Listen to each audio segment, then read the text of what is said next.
ದ್ರೌಪದಿ ಹಾಗೆ ಅಲ್ಲೆಲ್ಲ ಅರಮನೆ ಹೆಣ್ಮಕ್ಳಿಗೆ ತಲೆ ಬಾಚೋದು, ಹೂ ಮುಡಿಸೋದು, ಅವರಿಗೆಲ್ಲ ಬೇರೆ ಬೇರೆ ಡಿಸೈನು ಸೇರಿಕೊಂಡ್ರು. ಆದರೆ ಒಂದು ಬಹಳ ಆಶ್ಚರ್ಯದ ಒಂದು ಸಂಗತಿ ಏನು ಅಂತಂದರೆ, ದ್ರೌಪದಿ ಯಾರಿಗೂ ಗೊತ್ತಾಗಬಾರ್ದು ನೋಡಿ, ಅಜ್ಞಾತವಾಸ. ಯಾರೊಬ್ಬರು ಗೊತ್ತಾದರೂ ಮತ್ತೆ 12 ವರ್ಷ ವನವಾಸ ಮಾಡಬೇಕು. ಬಹಳ ಕಷ್ಟ ಏನು ಅಂತಂದರೆ, ಭೀಮಸೇನ ಗೊತ್ತಾಗ್ಬಿಡುತ್ತೆ, ಅದಕ್ಕಿಂತ ದೊಡ್ಡ ಕಷ್ಟ ದ್ರೌಪದಿ. ಯಾಕೆಂದರೆ ದ್ರೌಪದಿಯ ಬಗ್ಗೆ ಒಂದು ಮಾತು ಹೇಳ್ತಾರೆ ವ್ಯಾಸರು. 4 ಶಬ್ದದಲ್ಲಿ ಇಡೀ ದ್ರೌಪದಿಯ ವ್ಯಕ್ತಿತ್ವವನ್ನು ವ್ಯಾಸರು ಸೆರೆ ಹಿಡಿತಾರೆ. ಪ್ರಿಯಾಚ, ದರ್ಶನೀಯಾಚ, ಪಂಡಿತಾಚ, ಪತಿವ್ರತ ಅಂತ 4 ಶಬ್ದಗಳಲ್ಲಿ ಒಂದು ಹೆಣ್ಣಿನ ಎಲ್ಲ ವೈಶಿಷ್ಟ್ಯಗಳನ್ನು ಸೆರೆ ಹಿಡಿದು ಅರ್ಧ ಶ್ಲೋಕ. ಪ್ರಿಯಾಚ, ಎಲ್ಲರಿಗೂ ಬಹಳ ಆತ್ಮೀಯಳು.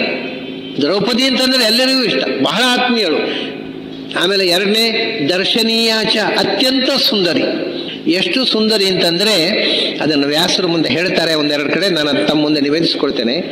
ಆ ಕಾಲದಲ್ಲಿ ಇಡೀ ದೇಶದಲ್ಲಿದ್ದಂಥ ಹೆಣ್ಮಕ್ಕಳಲ್ಲಿ ಅತ್ಯಂತ ಹೆಚ್ಚು ಸುಂದರಿ ಯಾರು ಅಂದರೆ ದ್ರೌಪದಿ ಆಗಿದ್ಲು.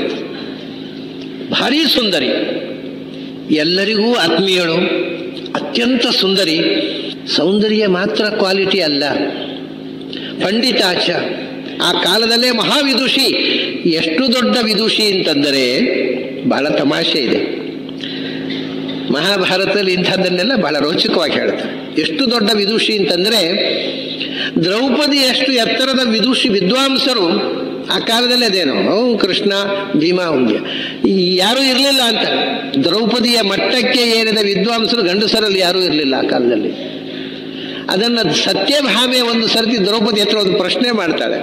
ಏನು ಅಂದರೆ, ಅಲ್ಲ ಏನು ನಿನ್ನ ಪಾಂಡಿತ್ಯ, ನಿನ್ನ ರೂಪ, ಅದಕ್ಕಿಂತ ನನಗೆ ಆಶ್ಚರ್ಯ ಏನು ಗೊತ್ತುಂಟ, ನಿನ್ನ ಮುಖ ಪ್ರೇಕ್ಷಾಶ್ಚತೆ ಸರ್ವೇ. ಅವಳು ಹೇಳ್ತಾಳೆ, 5 ಜನ ಗಂಡಂದಿರಲ್ಲಿ ಅಭಿಪ್ರಾಯ ಭೇದ ಬಂದಾಗ ತೀರ್ಮಾನ ಏನು ಗೊತ್ತುಂಟ, 5 ಜನರು ಇವ್ರ ಚರ್ಚೆ ಆಯಿತು, ಒಬ್ಬನ ಅಭಿಪ್ರಾಯನೂ ಒಬ್ಬ ಒಪ್ಪಲಿಲ್ಲ, ಅಣ್ಣ ತಮ್ಮಂದಿರಲ್ಲಿ 5 ಜನರ ಅಭಿಪ್ರಾಯ ಭೇದ ಬಂದಾಗ ಒಂದು ಕೆಲಸ ಮಾಡೋಣ, ಏನು ದ್ರೌಪದಿ ಹತ್ರ ಕೇಳೋಣ, ಅವ್ರು ಹೇಳಿದಾಗ ಮಾಡೋಣ. ಸೊ ಏನು ಡಿಸ್ಪ್ಯೂಟ್ ಬಂದರೆ final decision must come from Draupadi. ಇದು ಏನು ವಿಚಿತ್ರ, ಎಲ್ಲ ನಿನ್ನ 5 ಜನ ಗಂಡಂದಿರು ನಿನ್ನ ಮೋರೇ ನೋಡ್ತಾರೆ ಕೊನೆಯ ತೀರ್ಮಾನಕ್ಕೆ. ಅದಕ್ಕೆ ಒಂದು ತಮಾಷೆ ಮಾಡ್ತಾಳೆ ಸತ್ಯಭಾಮೆ, ಅಲ್ಲಮ್ಮ ನನಗಿರೋನು ಒಬ್ಬ ಗಂಡ, ಅವನು ನನ್ನ ಕೈಗೆ ಸಿಕ್ಕೋಲ್ಲ, ನೀನು 5 ಜನ ಗಂಡಂದರೆ ಹೇಗೆ ಹೀಗೆ ನಿನ್ನ ಮುಷ್ಟಿ ಒಳಗೆ ಇಟ್ಕೊಂಡಿದ್ದೆ, ಅದ್ರ ಗುಟ್ಟೆ ಹೇಳು ಅಂತಾನೆ ಸತ್ಯಭಾಮೆ. ಮಹಾಭಾರತದಲ್ಲಿ ಸತ್ಯಭಾಮ ದ್ರೌಪದಿ ಸಂವಾದ ಪರ್ವ ಅಂತ ಒಂದು ಪರ್ವವೇ ಇದೆ. ಅದು ಬೇಕು ಅಂತ ಕೃಷ್ಣ ಸತ್ಯಭಾಮೆಯನ್ನು ಕರ್ಕೊಂಡು ಬಂದು ದ್ರೌಪದಿ ಹತ್ರ ಬಿಟ್ಟು ಬಿಡ್ತಾನೆ. ಅವಾಗ ಹೇಳ್ತಾನೆ, ನನಗೆ ಒಬ್ಬ ಗಂಡ ನನ್ನ ಕೈಗೆ ಸಿಗೋಲ್ಲ, ನೀನು 5 ಜನ ಗಂಡಂದ್ರೆ ನೀನು ಹೇಳಿದ ಹಾಗೆ ಕೇಳ್ತಾರೆ ಅಂದರೆ ಆ ಗುಟ್ಟು ಏನು, ನನಗೆ ಆ ಟೆಕ್ನಿಕ್ ಹೇಳಿಕೊಡು ಅಂತಾಳೆ. ಹಾಗೆ ಅಂಥ ದೊಡ್ಡ ವಿದುಷಿ, ಪಂಡಿತಾಚ, ಪತಿವ್ರತ. 4 ಗುಣಗಳು ಅತ್ಯಂತ ಎಲ್ಲರಿಗೂ ಬೇಕಾದವಳು. ಯಾರು ಕೂಡ ದ್ರೌಪದಿಯಿಂದ ಮುಖ ಮುರಿದವರಿಲ್ಲ. ಅತ್ಯಂತ ಎಲ್ಲರನ್ನೂ ಆತ್ಮೀಯತೆಯಿಂದ ಕಂಡವಳು. ಜಗತ್ತಿನಲ್ಲಿ ಆ ಕಾಲದಲ್ಲೇ ಸರ್ವಶ್ರೇಷ್ಠ ಸುಂದರಿ, ಸರ್ವಶ್ರೇಷ್ಠ ವಿದುಷಿ, ಮಹಾ ದೊಡ್ಡ ಪತಿವ್ರತೆ. ಹಾಗಾಗಿ ಅಜ್ಞಾತವಾಸದ ದೊಡ್ಡ ಸಮಸ್ಯೆ ಏನು ಗೊತ್ತುಂಟ, ಅವಳ ಸೌಂದರ್ಯವನ್ನು ಕಂಡು ಸೌಂದರ್ಯವನ್ನು ಕಂಡು ಎಲ್ಲರೂ ಮರಳಾಗುವವಳು. 2ನೇ ದ್ರೌಪದಿ ಅಂತ ಗೊತ್ತಾಗ್ಬಿಟ್ರೆ ಆ ಸೌಂದರ್ಯ, ಅಂಥ ಸುಂದರಿ ಇನ್ನೊಬ್ಬಳು ಇರಲಿಲ್ಲ ಆ ಕಾಲದಲ್ಲಿ. ಒಂದು ಕಥೆ ಹೇಳ್ತಾರೆ ವ್ಯಾಸರು. ದ್ರೌಪದಿ ಸ್ವಯಂವರಕ್ಕೆ ಎಲ್ಲ ಬಂದಿದ್ದಾರೆ, ಎಲ್ಲ ರಾಜರುಗಳು ಬಂದಿದ್ದಾರೆ. ವ್ಯಾಸರು ಒಂದು ಮೋಜು ಮಾಡ್ತಾರೆ. ಎಲ್ಲ ರಾಜರುಗಳು ಕೂತಿದ್ದಾರೆ, ಪ್ರತಿಯೊಬ್ಬನು ಪಕ್ಕದವನನ್ನು ನೋಡಿ ಮುಖ ಸುಂದರಿಸ್ಕೊಳ್ಳೋದಂತೆ, ಇವನು ಯಾಕೆ ಬಂದ ಅಂತ. ಯಾಕೆಂದರೆ ಇವನ್ನೆಲ್ಲಾದರೂ ದ್ರೌಪದಿ ಸಿಕ್ಕಿಬಿಟ್ರೆ ನನಗಿಲ್ಲ ಅಂತ ಆಗುತ್ತಲ್ಲ. ಪ್ರತಿಯೊಬ್ಬರಿಗೂ ಪಕ್ಕದಲ್ಲಿ ಕೂತ ರಾಜನ ಮೇಲೆ ಸಿಟ್ಟು, ಇವನು ಯಾಕೆ ಬಂದಪ್ಪ, ಇವನು ನನಗಿಂತ ಸ್ವಲ್ಪ ಚಂದ ಇದ್ದಾನೆ, ಕಡೆ ಇವನು ಹೇಳಿಬಿಟ್ರೆ ಅಂದರೆ, ಅಥವಾ ಲಕ್ಷ್ಯವೇಧ ಇವನು ಮಾಡಿಬಿಟ್ರೆ ನನಗೆ ದ್ರೌಪದಿ. ಪ್ರತಿಯೊಬ್ಬರಿಗೂ ಪಕ್ಕದಲ್ಲಿ ಕೂತವರ ಮೇಲೆ ಸಿಟ್ಟು, ಯಾಕಂದರೆ ದ್ರೌಪದಿ ನನಗೆ ದಕ್ಕದೇ ಹೋದರೆ, ದ್ರೌಪದಿ ನನಗೆ ಸಿಕ್ಕದೇ ಹೋದರೆ, ಈ ಥರ ಪ್ರತಿಯೊಬ್ಬರಿಗೂ ದ್ರೌಪದಿ ನನ್ನವಳಾಗಬೇಕು. ದ್ರೌಪದಿ ಮದುವೆಗೆ ಬಂದವರು ಪ್ರತಿಯೊಬ್ಬ ಗಂಡು ಬಯಸಿದಂಥ ಹೆಣ್ಣು. ಆಮೇಲೆ ಮುಂದೆ ಯುದ್ಧ ಮುಗಿಯಿತು. ಯುದ್ಧ ಮುಗಿದು ಪಟ್ಟಾಭಿಷಿಕ್ತರಾಗಿ ದ್ರೌಪದಿಯರ ಸಾಮ್ರಾಜ್ಞಿ ರಾಣಿಯಾಗಿ ಧರ್ಮರಾಜನ ಪಕ್ಕದಲ್ಲಿ ಕೂಡ್ತಾಳೆ. ಯುವರಾಣಿ, ಇದು ಒಂದು ವಿಚಿತ್ರ, ರಾಣಿ ಮತ್ತು ಯುವರಾಣಿ ಒಬ್ಬರೇ ಆದದ್ದು ದ್ರೌಪದಿ ಒಬ್ಬಳೇ. ಧರ್ಮರಾಜನ ಒಟ್ಟಿಗೆ ರಾಣಿಯಾಗಿ ಭೀಮಸೇನ ಒಟ್ಟಿಗೆ ಯುವರಾಣಿಯಾಗಿ ಕೂತು ಪಟ್ಟಾಭಿಷೇಕ ಮಾಡಿಸಿಕೊಂಡಿದ್ದಾಳೆ. 2 ಸರ್ತಿ ಪಟ್ಟಾಭಿಷೇಕ. ಅವಳೇ ಯುವರಾಜ್ಞಿ, ಅವಳೇ ರಾಜ್ಞಿ, ಇನ್ನು ಯಾರೂ ಆಗಿಲ್ಲ ಇತಿಹಾಸದಲ್ಲಿ. ಹೀಗೆ ಪಟ್ಟಾಭಿಷಿಕ್ತರಾಗಿ ಕೂತಾಗ ದ್ರೌಪದಿಯ ವಯಸ್ಸು ಸುಮಾರು, ಯಾಕೆಂದ್ರೆ ಧರ್ಮರಾಜನಿಗೆ 72 ವರ್ಷ ಪಟ್ಟಾಭಿಷೇಕ ಆಗುವಾಗ, ಸುಮಾರು ಅದಕ್ಕೆ ಹತ್ತಿರದ ವಯಸ್ಸಾಗಬೇಕಲ್ಲ, ಅಂದರೆ ಸುಮಾರು 60 ದಾಟಿರಬೇಕು ಅಂತ ನಮ್ಮ ಊಹೆ. ಯಾಕೆಂದರೆ ಅವಳು ಅಗ್ನಿಕನ್ಯೆ, ಅದರಿಂದ ಅವಳಿಗೆ ಕರೆಕ್ಟು ಲೆಕ್ಕ ಹೇಳಿಕ್ಕೆ ಬರೋಲ್ಲ. ಆದರೂ ಧರ್ಮರಾಜನ ಪತ್ನಿಯಿಂದಾಗ 60 ದಾಟಿರಬೇಕು. ಹ್ಯಾಕೆ ಕಾಣ್ತಾ ಇದ್ಲು ದ್ರೌಪದಿ? 60-65 ವರ್ಷ ಆಗಿರಬೇಕು. ಹ್ಯಾಕೆ ಕಾಣ್ತಾ ಇದ್ಲು? ಮಧ್ಯಂ ವಯಃ ಕಿಂಚಿದಿವ ಪ್ರಪನ್ನ ಅಂತಾರೆ ವ್ಯಾಸರು. ನೋಡಿದರೆ ಸುಮಾರು 25-30 ಇರಬಹುದು ಅಂತ ಕಾಣ್ತಿತ್ತಂತೆ ಅವಳನ್ನು ನೋಡ್ಲಿಕ್ಕೆ. ಮಧ್ಯಂ ವಯಃ ಕಿಂಚಿದಿವ, ಇನ್ನು ನಡು ವಯಸ್ಸಿಗೆ ಇನ್ನೂ ಪ್ರವೇಶ ಮಾಡ್ತಾ ಇದ್ದಾಳೆ, ಇನ್ನು ಎಳೆ ವಯಸ್ಸಿನ ಹುಡುಗಿಯನ್ನು ಕಾಣ್ತಿದ್ದಂತೆ ಆ ಏಜಿನಲ್ಲಿ. ಅಂಥ ಸುಂದರಿ. ಇದು ವ್ಯಾಸರಿಗೆ ದ್ರೌಪದಿಯನ್ನು ಚಿತ್ರಣ ಮಾಡುವಂಥ ಆಸಕ್ತಿ ನೋಡಿ. ಮತ್ತೊಂದು ಕಡೆ ಅದ್ಭುತವಾದ ವಿಷಯ ಹೇಳ್ತಾರೆ. ದ್ರೌಪದಿ ಅರಮನೆಯಲ್ಲಿ ರಾಜಕುಮಾರಿ ನೋಡಿ, ಸ್ನಾನ ಮಾಡ್ಲಿಕ್ಕೆ ಹೋದ್ರೆ ಮೈ ಎಣ್ಣೆ ಹಚ್ಚಲಿಕ್ಕೆ ಒಬ್ಬಳು ದಾಸಿ, ಹಿಟ್ಟು ಹಚ್ಚಲಿಕ್ಕೆ ಒಬ್ಬಳು ದಾಸಿ, ನೀರೇರಿಲಿಕ್ಕೆ ಒಬ್ಬಳು, ತಿಕ್ಲಿಕ್ಕೆ ಒಬ್ಬಳು, ಎಲ್ಲ ದಾಸಿಯರು ಸೇರಿರ್ತಾರೆ ಬಾತ್ರೂಮ್ನಲ್ಲಿ. ವ್ಯಾಸರು ಹೇಳ್ತಾರೆ, ಸ್ನಾಯಾಂತ್ಯಾಹ ಕಿಲ ಪಾಂಚಾಲ್ಯಾಹ ಪುಂಭಾವಂ ಮನಸಾಯಯೋ ಅಂತ. ಅದ್ಭುತವಾದ ವರ್ಣನೆ ಇದು. ಆ ಹುಡುಗಿಯರು ದ್ರೌಪದಿಗೆ ಎಣ್ಣೆ ಹಚ್ಚುತ್ತಾ ಇದ್ದಾರಂತೆ, ಕೆಲಸದ ದಾಸಿಯರು. ಇವಳು ಇಂಥ ಸುಂದರಿ ನೋಡಿ ದ್ರೌಪದಿ. ಅಂದರೆ ಗಂಡಸರಿಗೆ ಮಾತ್ರ, ಹೆಣ್ಮಕ್ಕಳಿಗೂ ಅವಳನ್ನು ನೋಡಿ ಆಸೆ ಆಗೋದು, ಅಂಥ ಮೋಹ. ಅವರು ಹೇಳ್ತಾರೆ, ಆ ಏಕಾಂತವಾದ ಸ್ನಾನಗೃಹ, ಬಾತ್ರೂಮ್, ಪ್ರೈವಸಿ ಇದೆ. ದ್ರೌಪದಿ ಒಬ್ಬಳೇ ಇದ್ದಾಳೆ, ಈ ಹುಡುಗಿಯರು ಎಣ್ಣೆ ಹಚ್ಚುತ್ತಾ ಇದ್ದಾರೆ. ಆ ಎಣ್ಣೆ ಹಚ್ಚುತ್ತಾ ಇದ್ದ ಹುಡುಗಿ ಯೋಚನೆ ಮಾಡಿದ್ಲಂತೆ, ಈಗ ಇದ್ದಕ್ಕಿದ್ದ ಹಾಗೆ ನಾನು ಗಂಡಸಾಗಿ ಬಿಟ್ಟಿದ್ರೆ ಎಷ್ಟು ಚೆನ್ನಾಗಿತ್ತು ಅಂತ. ಇದು ವ್ಯಾಸರು ಹೇಳೋ ವರ್ಣನೆ. ಅಷ್ಟು ಸುಂದರಿ ಅಂತ. ಹೆಣ್ಮಕ್ಕಳಿಗೂ ಕೂಡ ನಾವು ಹೆಣ್ಮಕ್ಳಾಗಿಬಿಟ್ಟವಲ್ಲ, ದ್ರೌಪದಿಯನ್ನು ಮುಟ್ಟುವಾಗ ನಾನು ಗಂಡ ಆಗಿಬಿಟ್ಟಿದ್ರೆ ಅಂತ ಅವ್ರಿಗೆ ಮನಸ್ಸಲ್ಲಿ ಭಾವನೆ ಬಂತು. ಇಂಥ ಚೆಲುವೆ ದ್ರೌಪದಿ. ಸೊ ಆ ಕಾಲದಲ್ಲಿ ಮಿಸ್ ವರ್ಲ್ಡ್, ಮಿಸ್ ಯೂನಿವರ್ಸ್ ಏನು ಇರಲಿಲ್ಲ, ಇದ್ದಿದ್ರೆ ದ್ರೌಪದಿಗೆ ಸಿಗೋದು. ಅಂಥ ಅದ್ಭುತ ಸುಂದರಿ. ಹಾಗಾಗಿ ಏನಾಯಿತು, ದ್ರೌಪದಿ ಪಟ್ಟಷ್ಟು ಕಷ್ಟವನ್ನು ಯಾರೂ ಪಡಲಿಲ್ಲ ಜೀವನದಲ್ಲಿ. ಅವಳ ಸೌಂದರ್ಯದಿಂದಾಗಿ ಪಡಬಾರದ ಪಾಡುಪಟ್ಟಿದ್ದಾಳೆ ಪಾಪ. ಅಜ್ಞಾತವಾಸ ಆಯಿತು. ಅಜ್ಞಾತವಾಸ 11 ತಿಂಗಳು ದಾಟಿದೆ. 11 ತಿಂಗಳು ದಾಟಿದೆ. ಮತ್ತು 15 ದಿವಸ ಹೋಯ್ತು. ಇನ್ನು 15 ದಿವಸ ಆದರೆ ಅವ್ರದ್ದು 12 ವರ್ಷ ವನವಾಸ, 1 ವರ್ಷ ಎಲ್ಲ ಮುಗೀತದೆ. ಇನ್ನು 15 ದಿವಸ ಇದೆ ಅನ್ನುವಾಗ ಕೀಚಕ ಬಂದ. ಯಾಕೆಂದರೆ ವಿರಾಟನ ಹೆಂಡತಿ, 2ನೇ ಹೆಂಡತಿ ಅವಳು ಸುದೇಶ್ನೆ, ಅವಳು ಸುದೇಶ್ನೆಯ ಸೋದರ ಅವ ಕೀಚಕ. ಅವನು ಇಲ್ಲಿ ಬಂದು ತಂಗಿ ಮನೆಯಲ್ಲಿ ಸೇರ್ಕೊಂಡು ಬಿಟ್ಟಿದ್ದ. ಅವನು ಎಲ್ಲ ಯುದ್ಧಕ್ಕೆ ಹೋಗಿದ್ದ, ಅವನು ಸೇನಾಪತಿ. ಅವನು ಸರಿ ಅಲ್ಲಿ ಬಂದಾಗ ಈ ಹುಡುಗಿಯನ್ನು ನೋಡ್ದ, ದ್ರೌಪದಿಯನ್ನು. ಅವರಿಗೆ ನೋಡಿಲ್ಲ ಅವನು, ಯಾಕಂದ್ರೆ 11 ತಿಂಗಳ ಕಾಲ ಎಲ್ಲೋ ಸುತ್ತಾಡದಲ್ಲಿದ್ದ ಅವನು, ಇಲ್ಲೇ ಇಲ್ಲ. ಈ ಕೊನೆ 15 ದಿವಸ ಇದೆ ಏನು ಅಜ್ಞಾತವಾಸ ಮುಗಿಲಿಕ್ಕೆ ಅನ್ನೋವಾಗ ಬಂದ ನೋಡ್ದ. ತನ್ನ ತಂಗಿಯನ್ನು ಕರೆದು, ಸುದೇಶ್ನೆಯನ್ನು ಕರೆದು ಕೇಳ್ತಾನೆ, ಯಾರ ಹುಡುಗಿ? ನಾನು ಈವರೆಗೆ ನೋಡಿಲ್ಲ ನಮ್ಮ ಆಸ್ಥಾನದಲ್ಲಿ, ಈವರೆಗೆ ನಮ್ಮ ಆಸ್ಥಾನದಲ್ಲಿ ಅಲ್ಲ ಜಗತ್ನಲ್ಲೇ ನೋಡಿಲ್ಲ, ಇಂಥ ಸುಂದರಿಯನ್ನು ನಾನು ಎಂದೂ ನೋಡಿಲ್ಲ. ಅವನು ಹೇಳ್ತಾನೆ, ನಾನು ತಪ್ಪು ಮಾಡಿಬಿಟ್ಟೆ, ಮದುವೆ ಮಾಡಿಕೊಂಡು ಬೇರೆ ಹುಡುಗಿಯನ್ನು ಮದುವೆ ಮಾಡ್ಕೊಂಡು ತಪ್ಪು ಮಾಡ್ಕೊಂಡು ಬಿಟ್ಟೆ. ಈ ಹುಡುಗಿಯನ್ನು ನೋಡೋ ಮುಂಚೆ ಬೇರೆ ಮದುವೆ ಮಾಡ್ಕೊಂಡ್ಬಿಟ್ಟೆ. ಇವಳನ್ನು ನೋಡಿದ್ರೆ ನಾನು ಇನ್ನು ಯಾರನ್ನೂ ಮದುವೆ ಆಗ್ತಿರ್ಲಿಲ್ಲ. ಯಾರು ಈ ಹುಡುಗಿ? ಆವಾಗ ಅವಳು ಹೇಳ್ತಾಳೆ, ಅವಳು ಏನು ಹೇಳಿದ್ದಾರೆ ಅಂದರೆ, ನನಗೆ 5 ಜನ ಗಂಧರ್ವರು ಗಂಡಂದಿರಿದ್ದಾರೆ, ಅದನ್ನು ನನ್ನನ್ನು ಯಾರಾದರೂ ಬಲಾತ್ಕಾರ ಮಾಡೋದು ಗಂಧರ್ವರು ಕೊಂದೇ ಬಿಡ್ತಾರೆ, ನನ್ನ ಸುದ್ದಿಗೆ ಬರಬೇಡಿ, ನಾನು ಚಾಕರಿ ಮಾಡ್ಕೊಂಡಿರ್ತೇನೆ, ಏನೋ ಒಂದು ಕಾರಣ ವಿಶೇಷದಿಂದ ನಾನು ಇಲ್ಲಿ ಇರಬೇಕಾಗಿದೆ ಅಂತ ಹೇಳಿದ್ದಾಳೆ. ಅದನ್ನೇ ಹೇಳ್ತಾಳೆ ಸುದೇಶ್ನೆ. 5 ಜನ ಗಂಧರ್ವರಿದ್ದಾರಂತೆ, ಅವರಿಗೆ ಬೇರೆ ಜಯೋ ಜಯಂತೋ ವಿಜಯೋ ಜಯತ್ಸೇನೋ ಜಯದ್ಬಲಃ. ಅವಳು ಹೆಸರು ಹೇಳ್ತಾಳೆ, ನನ್ನ 5 ಜನ ಗಂಡಂದಿರಿಗೆ, ಒಬ್ಬ ಜಯ, ಜಯಂತ, ವಿಜಯ, ಜಯತ್ಸೇನ, ಜಯದ್ಬಲ ಅಂತ 5 ಜನ ಗಂಡಂದಿರು ನನಗೆ. ಇವೆಲ್ಲ ಪಾಂಡವರಿಗೆ ಅವಳಿಟ್ಟ ಅಡ್ಡ ಹೆಸರು. ಇದು ರಹಸ್ಯ ನಾಮಧೇಯಗಳು. ನಮ್ಮಲ್ಲಿ ಟೆರರಿಸ್ಟ್ಗಳೆಲ್ಲ ಫೋನಲ್ಲಿ ಮಾತಾಡಿ ರಹಸ್ಯ ನಾಮಧೇಯ ಇಟ್ಟುಕೊಳ್ತಾರಲ್ಲ, ಹಾಗೆ ಇದು ರಹಸ್ಯ ನಾಮಧೇಯ ಕಮ್ಯುನಿಕೇಷನ್ಗೆ. ಜಯ, ಜಯಂತ. ಜಯ ಅಂದರೆ ಧರ್ಮರಾಜ, ಜಯಂತ ಅಂದರೆ ಭೀಮಸೇನ, ವಿಜಯ ಅಂದರೆ ಅರ್ಜುನ. ಅರ್ಜುನಿಗೆ ವಿಜಯ ಅಂತ ಹೆಸರು ನಿಜವಾಗಿಯೂ ಇತ್ತು. ಜಯತ್ಸೇನ ಅಂದರೆ ನಕುಲ, ಜಯದ್ಬಲ ಅಂದರೆ ಸಹದೇವ. ಹೀಗೆ 5 ಹೆಸರು ಹೇಳಿ ಇವ್ರು 5 ಜನ ಗಂಧರ್ವರು ನನ್ನ ಗಂಡಂದಿರು ಅಂತ ಹೇಳಿದ್ದಾಳೆ. ಇವಳು ಹೇಳ್ತಾಳೆ ಸುದೇಶ್ನೆ, ಅವಳು ಸುದ್ದಿ ಬೇಡಪ್ಪ, 5 ಜನ ಗಂಧರ್ವರು ಅವಳು ಗಂಡಂದಿರಿದ್ದಾರೆ, ಅವ್ರು ಗೊತ್ತಾಗ್ಬಿಟ್ರೆ ಚಚ್ಚಿ ಬಿಡ್ತಾರೆ ನಿನಗೆ. ಇವ್ರು ಹೇಳ್ತಾರೆ, ನಾನು ಬೇಕಾದಷ್ಟು ಗಂಧರ್ವರನ್ನು ನೋಡಿದ್ದೇನೆ, ಅದಕ್ಕೆಲ್ಲ ಹೆದರೋನಲ್ಲ ನಾನು, ನನಗೆ ಬೇಕು ಅವಳು, ನಿನ್ನ ದಮ್ಮಯ್ಯ, ಅವಳ ಸುದ್ದಿ ಬರಬೇಡ ಅಂತ ಕೇಳೋಲ್ಲ ಕೀಚಕ. ಕಡೆಗೆ ಏನಾಗುತ್ತೆ, ನೀನೊಂದು ಕೆಲಸ ಮಾಡು, ಏನು, ನನಗೆ ಕುಡಿಯಲಿಕ್ಕೆ ಮದ್ಯ ಪಾತ್ರೆಯಲ್ಲಿ ಹಾಕಿ ಅವಳ ಕೈಯಲ್ಲಿ ಕೊಟ್ಟು ನನ್ನ ಕೋಣೆ ಕಳಿಸು, ಮತ್ತೆಲ್ಲ ನಾನು ನೋಡ್ಕೋತೇನೆ ಅಂತಾನೆ ಕೀಚಕ. ಇವಳು ಸುದೇಶ್ನೆ ಹೇಳ್ತಾಳೆ, ನೋಡಪ್ಪ ನನ್ನ ತಮ್ಮ ಬಂದಿದ್ದಾನೆ, ಅವನಿಗೆ ಕೊಂಡೋಗಿ ಕೊಡು ಮದ್ಯ. ಅವಳು ಹೇಳ್ತಾಳೆ, ನಿನ್ನ ಹತ್ರ ಬೇರೆ ದಾಸಿಯರಿಲ್ವಾ, ಯಾರ ಹತ್ರ ಆದರೂ ಕಳಿಸು, ನಾನು ಹೋಗೋಲ್ಲ ಅವನ ಕೋಣೆಗೆ. ಇಲ್ಲ, ನೀನೇ ಹೋಗಬೇಕು ಅಂತ ಪಟ್ಟಿ ಹಿಡಿತಾಳೆ ಸುದೇಶ್ನೆ. ಸರಿ ಆಯಿತು. ಅವಳು ಹಠ ಹಿಡ್ದದ್ದಕ್ಕೋಸ್ಕರ ಮದ್ಯ ಪಾತ್ರೆಯನ್ನು ಹಿಡ್ಕೊಂಡು ಕೀಚಕನ ಕೋಣೆಗೆ ಹೋಗ್ತಾಳೆ. ಕೀಚಕನ ಕೋಣೆಗೆ ಹೋದ ತಕ್ಷಣ ಅವಳು ಮದ್ಯ ಇಟ್ಟು ಹೊರಡಬೇಕು, ಇವನು ಹಿಡಿದು ಬಿಟ್ಟು ಕೈ ಹಿಡಿದು ಬಿಡ್ತಾನೆ ದ್ರೌಪದಿ. ಎಲ್ಲಿ ಹೋಗ್ತೀಯ, ಬಾ, ನಾನು ನಿನಗೋಸ್ಕರ ಕಾಯ್ತಾ ಇದ್ದೇನೆ, ನಿಲ್ಲು ಅಂತ ಕೈ ಹಿಡಿದು ಬಿಡ್ತಾನೆ.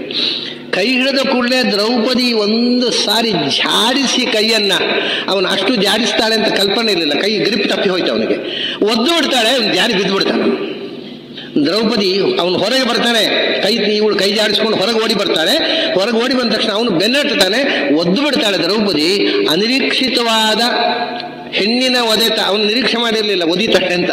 ಅವನು ಜಾರಿ ಬಿದ್ದುಬಿಟ್ಟ, ಬ್ಯಾಲೆನ್ಸ್ ತಪ್ಪಿ ಬಿದ್ದುಬಿಟ್ಟ. ಎದುರುಗಡೆ ರಾಜಸಭೆ, ವಿರಾಟ ಕೂತಿದ್ದಾನೆ, ಧರ್ಮರಾಜ ಕೂತಿದ್ದಾನೆ, ಅಲ್ಲೇ ಪಕ್ಕದಲ್ಲಿ ಧರ್ಮರಾಜನ ಪಕ್ಕದಲ್ಲಿ ಭೀಮಸೇನ ಕೂತಿದ್ದಾನೆ. ಎಲ್ಲ ಆಯಿತು. ದ್ರೌಪದಿ ಹೇಳ್ತಾಳೆ, ನನಗೆ ಅನ್ಯಾಯ ಆಗಿದೆ ನಿಮ್ಮ ಸಭೆಯಲ್ಲಿ, ನೀವು ರಾಜ್ಯಸಭೆಯಲ್ಲಿ ಕೂತವ್ರು ನನಗೆ ನ್ಯಾಯ ಕೊಡಿ. ಅವಾಗ ಯಾರು ಮಾತಾಡೋಲ್ಲ, ಯಾಕೆಂದ್ರೆ ವಿರಾಟನಿಗೆ ಕೀಚಕರ ವಿರುದ್ಧ ಮಾತಾಡೋ ಧೈರ್ಯ ಇಲ್ಲ, ಯಾರು ಮಾತಾಡೋಲ್ಲ. ಈ ಸಭೆಯಲ್ಲಿ ಕೀಚಕೋ ನಚ ವಿರಾಟೋ ನಚ ಧರ್ಮಜ್ಞ ಸಭಾಸದೋಪಿ ಅಧರ್ಮಜ್ಞ ಏನಂ ಸಮುಪಾಸತೆ. ತಕ್ಷಣ ಎಷ್ಟು ಗಟ್ಟಿಯಾಗಿ ಕೂಗ್ತಾಳೆ, ಧರ್ಮ ಇಲ್ಲಿ ವಿರಾಟನಿಗೆ ಧರ್ಮ ಗೊತ್ತಿಲ್ಲ, ಧರ್ಮ ಇದು ಅಧರ್ಮ ಅಂತ ಹೇಳುವ ಧೈರ್ಯ ಇಲ್ಲ. ಹೋಗ್ಲಿ, ವಿರಾಟನಿಗೆ ಹೋಗ್ಲಿ, ವಿರಾಟನ ಸಭೆಯಲ್ಲಿ ಕೂತವರಿಗೂ ಆ ಧೈರ್ಯ, ಅಂದ್ರೆ ಕೊನೆಯಲ್ಲಿ ಕೂತವನು ಧರ್ಮರಾಜ ಭೀಮ. ಅವಳು ಹಂಗಿಸ್ತಾಳೆ, ವಿರಾಟನ ಸಭೆಯಲ್ಲಿ ಕೂತವರಿಗೂ ಇದು ತಪ್ಪು ಅಂತ ಹೇಳುವ ಧೈರ್ಯ ಇಲ್ವಾ, ಏನು ಸಭೆ ಇದು ನಿಮ್ದು ಅಂತ ಗದ್ದರಿಸಿಬಿಡ್ತಾಳೆ ದ್ರೌಪದಿ. ಆವಾಗ ಭೀಮಸೇನ ಮಾತ್ರ ಇನ್ಯಾರು ಮಾತಾಡೋಲ್ಲ. ಭೀಮಸೇನ ಏನ್ ಮಾಡ್ತಾನೆ, ಮಾತಾಡೋ ಹಂಗಿಲ್ಲ. ಎದುರುಗಡೆ ಅಂಗಳದಲ್ಲಿ ಒಂದು ಮರ ಇರುತ್ತೆ ನೋಡಿ, ಬಹಳ ವಿಚಿತ್ರ. ಎದುರುಗಡೆ ಒಂದು ಮರ ಇರುತ್ತೆ, ಭೀಮಸೇನ ಸೈಲೆಂಟ್ ಆಗಿ ಕೂತಿರ್ತಾನೆ ಅಲ್ಲಿ. ಧರ್ಮರಾಜನ ಮುಖ ನೋಡ್ತಾನೆ, ಆ ಮರ ನೋಡ್ತಾನೆ, ಧರ್ಮರಾಜನ ಮುಖ ನೋಡ್ತಾನೆ, ಆ ಮರ ನೋಡ್ತಾನೆ, ಅಷ್ಟೇ, ಮಾತಾಡೋಲ್ಲ. ಅಂದರೆ ದ್ರೌಪದಿಗೆ ಅನ್ಯಾಯ ಮಾಡಿದವನಿಗೆ ತಕ್ಕ ಶಾಸ್ತಿ ಮಾಡಲೇನು ನಾನು, ನನಗೇನು ಆಯುಧ ಬೇಕಿಲ್ಲ, ಈ ಮರ ತೆಗೆದು ಚಚ್ಚಿಬಿಡ್ತೇನೆ ಅವನನ್ನ ಅಂತ. ಭೀಮಸೇನ ದ್ರೌಪದಿಯ ರಕ್ಷಣೆಗೆ ಆವಾಗಲೂ ನಿಂತವ ಭೀಮಸೇನ. ಆಗ ಧರ್ಮರಾಜನಿಗೆ ಗೊತ್ತಾಯ್ತು, ಇವನಿಗೆ ಚಚ್ಚಿಬಿಡ್ತಾನೆ. ಚಚ್ಚಿಬಿಟ್ರೆ ನಮಗಿನ್ನು 15 ದಿವಸ ಉಂಟು, ಗುಟ್ಟು ಗೊತ್ತಾಗ್ಬಿಡುತ್ತೆ, ನಾವು ಪಾಂಡವರು ಅಂತ ಗೊತ್ತಾಗ್ಬಿಟ್ರೆ ಮತ್ತೆ 12 ವರ್ಷ ವನವಾಸ. ಅದಕ್ಕೆ ಆಲೋಕೇಸಿ ಕಿಂ ವೃಕ್ಷಂ ಸೂದ ದಾರಕೃತೇನೋ, ಈ ಕೂಡಲೇ ಧರ್ಮರಾಜ ಅದನ್ನು ಹೇಗೆ ಟ್ವಿಸ್ಟ್ ಮಾಡ್ತಾನೆ ನೋಡಿ. ಏನಪ್ಪ ಮರ ನೋಡ್ತಾ ಇದ್ದಿ, ಕಟ್ಟಿಗೆ ಬೇಕೇನು ಅಡಿಗೆಗೆ? ಕೂಡಲೇ ಅದನ್ನ ಪರಿಸ್ಥಿತಿಯನ್ನು ಹೇಗೆ ತಿರುಗಿಸ್ಬಿಡ್ತಾರೆ ಅಂದರೆ, ಕಟ್ಟಿಗೆಗೆ ಮರ ಬೇಕೇನೋ, ಉರುವಲ್ ಕಮ್ಮಿ ಆಗಿದೆಯೇನು ಒಳಗಡೆ, ಅದಕ್ಕೆ ಮರ ನೋಡ್ತಾ ಇದೆಯೋ, ಚೇ ಈ ಮರ ಕಡಿಬೇಡ, ಯಾಕೆ ನಮಗೆ ಆಶ್ರಯ ಕೊಟ್ಟ ಮರ, ಅದನ್ನು ಕಡಿಬಾರ್ದು. ಅದೇ ಆಶ್ರಯ ಕೊಟ್ಟ ವಿರಾಟನ ವಿರುದ್ಧ ನಮಗೆ ಆಶ್ರಯ ಕೊಟ್ಟ ಮರ, ಅದರಿಂದ ಬಹಿರ್ವೃಕ್ಷ ಅಂತ ನಿಗೃಹ್ಯತಾಂ.